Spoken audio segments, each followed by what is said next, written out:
Welcome to today's 5-minute Bible study in the book of Daniel.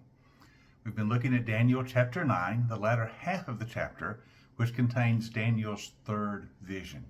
It's the vision of the 70 sevens. Let's read part of that again for our focus of thought today, beginning at verse 24 of chapter 9. 70 sevens are decreed for your people and your holy city to finish transgression, to put an end to sin, to atone for wickedness, to bring in everlasting righteousness, to seal up vision and prophecy, and to anoint the most holy one. Know and understand this.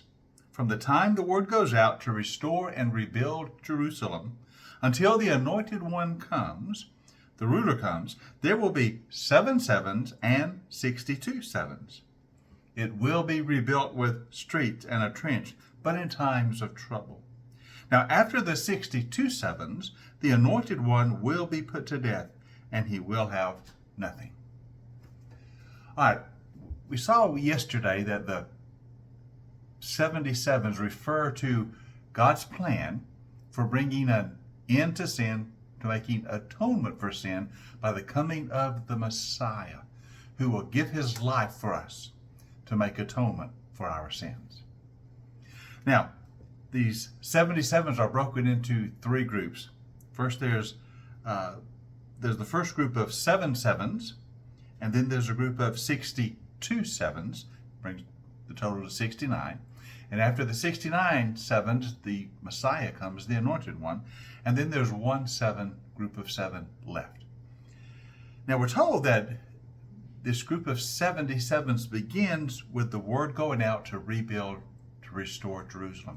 That was issued by Cyrus, the king of Persia, who announced an end to the exile, and that the Jews who wanted could return from Babylon to Jerusalem and begin to rebuild the city and rebuild the nation. So that sets the time running contained in these 77s. Now we know after 69 of those sevens, the Messiah will come. So we understand that 69 of those sevens covers the period of time between the return of the Jews to Jerusalem and the coming of the Messiah. So in our historical understanding, that includes the end part of the Old Testament and the intertestamental period between the Old and the New, up until the coming of Jesus, the Messiah. Now you might wonder, why are they broken into 2 parts? Why is there a group of 7 sevens and then a group of 62 sevens? Well, in the vision and in the interpretation of the vision, we're not told precisely why, but I suspect this.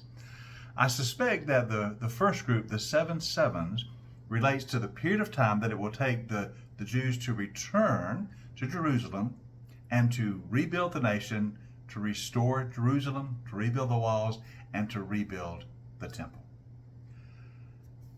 You know, it did take quite a while, a number of years, until that was accomplished. I think the first 7 sevens, which is around 50 years, probably is meant for us to understand that period of time when Ezra and Nehemiah lead the people back, the nation is reestablished, and then it takes a while to rebuild Jerusalem, to rebuild the walls. You remember Nehemiah's great work of rebuilding the walls. And the temple was not built for quite a time. It took the prophets Haggai and Zechariah to inspire the people a number of years later to rebuild the temple. The prophecy talks a lot about rebuilding the streets, rebuilding the city.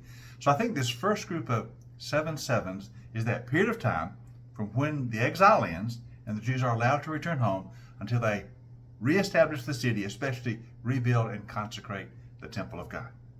And then the next 62 group of sevens is the period of time between then and the coming of Jesus, the coming of the Messiah. We know that at the end of that 62 sevens, the Messiah does come to, it says the anointed one will come and he will be put to death. In other words, he will die for us. So that first group of the 69 sevens covers the period from the Jews returning to Jerusalem to rebuild the temple all the way up to the time that Jesus comes to effect salvation for us, to bring atonement for sin by his sacrificial death. Now there's one more week of 7. There is one more, the 70th. And that's what we'll look at some tomorrow. Begin to see if we can understand why that one is set apart from the rest. So I hope you join us next time for our 5-minute Bible study in the book of Daniel.